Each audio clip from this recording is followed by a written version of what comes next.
उत्तर प्रदेश के लखीमपुर खीरी की पलिया तहसीलदार और लेखपाल के सामने न सिर्फ कलेक्टर से मुख्यमंत्री तक बेबस हो चुके हैं, बल्कि तहसीलदार अदालतों को भी कोई वैल्यू नहीं दे रहे।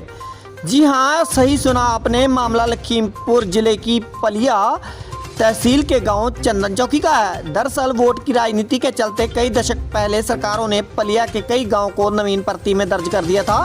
वरिष्ठ पत्रकार इमरान न्याजी की पुश्तैनी जमीन के अभिलेखों में भी हेराफेरी करके एक महिला का नाम दर्ज कर दिया गया था।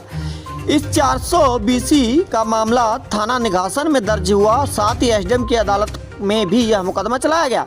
इसी बीच मायावती ने वोट की राजनीति करते हुए नवीन भर्ती दर्ज करा दी। मौजूदा में तहसीलदार पलिया की कोर्ट में यह मामला विचाराधीन है। इसके साथ ही नवीन भर्ती के खिलाफ चकबंदी न्यायालय में मामला विचाराधीन है। तीन अदालतों में मामले विचाराधीन होने के बावजूद तहसीलदार, लेखपाल और ग्राम प्रधान ने अदालतों के मान सम्मान को पैरों तले रोनते हुए विवादित भूमि पर कब्जा करके मनमानी शुरू कर दी। आइए सुनते हैं पूरा मामला। मेरा नाम इमरान न्याजी है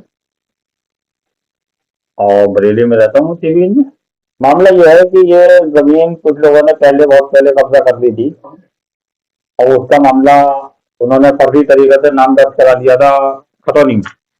उसका मुकदमा फौजदारी एक्ट में दर्ज हुआ। उसके बाद में दुरुस्तगी का एक रेवेन्यू का केस आता है, वो हमने तहसीलदार के यहाँ दर्ज किया। चकबंदी ने इसको क्योंकि नवीन पट्टी में डाल दिया था, नवीन पट्टी में डाल रखा था, तो इसलिए नवीन पट्टी जो है उससे जमीन को खाली कराने के लिए, बहाल कराने के लिए हमने चकबंदी में भी केस चल रहा है हमारा। लखीमपुर चकबंदी कोर्ट में भी चल रहा है, पलिया तहसीलदार के पास भी चल रहा है केस, और फौजदारी कोर्ट में भी चल रहा है। अब स्थिति ये चलता चला जा रहा था। अब स्थिति यह है कि जो ग्राम प्रधान है उसने अपनी सेटिंग करके, जिसमें तहसीलदार, मुझे अब लगता है 4-6 दिन के बाद तहसीलदार के रवैये से ऐसा लगता है कि तहसीलदार भी इन्वॉल्व है इस बंदर मार्ट में। प्रधान की कोशिश ये है कि जमीन सरकारी हो चुकी है, अब हम इसको बांट लें। प्रधान ने मुझसे ऑफर किया था कि आप कहाँ मुकदमेदारी कर रहे हैं, ऐसा है हमसे सेटिंग करो पैसे की, और जितनी कीमत बैठ रही उसका 50% आप लो, छोड़ दो, आपको नुकसान भी नहीं होगा। मैंने नहीं, पहले कोर्ट का फैसला आ जाए उसके बाद बात होगी। कोर्ट का भी फैसला नहीं आया। 18 तारीख को या 17 तारीख को, इसी 17 तारीख को प्रधान ने, लेखपाल ने सांठ-गांठ करके तहसीलदार की मर्जी से वहां पे कूड़ेदान बनाना शुरू कर दिया। या हम भी जानते हैं, आप लोग भी जानते हैं, सभी जानते हैं कि जब दौरान मुकदमा उसमें प्रॉपर्टी में घुसना नहीं चाहिए, कुछ करना नहीं चाहिए। हमने डिमांड तुरंत, सुबह को मैंने, रात में मेरे पास खबर आई है, सुबह को मैंने डीएम लखीमपुर को फोन किया, उनको बताया, बोले नहीं ठीक है मैं देखता हूँ अभी।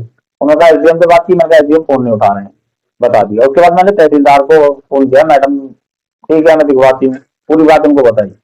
मेरी डिमांड सिर्फ यही थी कि आप पहले मुकदमों का डिसीजन का इंतजार कीजिए, क्या कर रही है कोर्ट। 3 दिन कोर्टों में चल रहा, फिर आपकी अपनी कोर्ट में चल रहा, आप मान सम्मान की रख ही नहीं रहे ये लोग। आज पता चला है लगातार, मैं उस दिन से मुख्यमंत्री से लेकर तहसीलदार तक लगातार सबसे रिक्वेस्ट कर रहा हूँ। जब मैं ये नहीं कह रहा कि आप मत करिए, लेकिन उस समय करिए जब कोर्ट का डिसीजन आ जाए।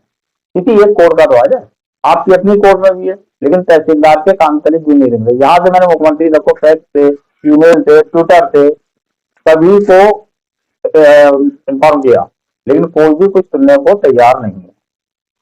तहसीलदार ने, अब स्थिति हुई 2-3 बार मैंने जब उनको कंप्लेंट की तो तहसीलदार ने मेरा फोन नंबर ही ब्लैक लिस्ट कर दिया, फोन नहीं उठा। इससे मुझे लगता है कि तहसीलदार इस बंदर बाट में पूरी शामिल है। इसके पास कुछ रूल्स और कुछ सुप्रीम कोर्ट की रूलिंग ये हमारे पास ऐसी हमारे मिल गई है, जिनसे ये चकबंदी ही अवैध है। तो सॉरी, माफ कीजिए, जो नवीन भर्ती की गई है यही गैर कानूनी हुई है, ऐसी रूलिंग है हमारे पास है। और चकबंदी, इससे पहले चकबंदी उसी एरिया के 5 किसानों को बहाल कर दी, जिसमें 2 फर्जी हैं, 5 खाते बहाल किए, 2 फर्जी हैं। वहां पर बहुत लोग परेशान है, पूरे गांव सारे दूर दूर तक के परेशान है, लेकिन अधिकारी कुछ सुनने को तैयार। मुझे ये लगता है कि इस सरकार में अदालतों की कोई वैल्यू नहीं है, केवल अधिकारी अपनी मनमानी कर रहे हैं, अदालत की कोई नहीं है। अदालत का मान सम्मान के लिए मैं डीएम साहब से भी लगातार रिक्वेस्ट कर रहा हूँ। मैंने मुख्यमंत्री, चीफ सेक्रेटरी, राजस्व मंत्री, राजस्व सेक्रेटरी और डीएम, कमिश्नर तहसीलदार सबसे ही ये मैं लगातार रिक्वेस्ट कर रहा हूँ कि आप मान सम्मान कोर्ट का बचाइए।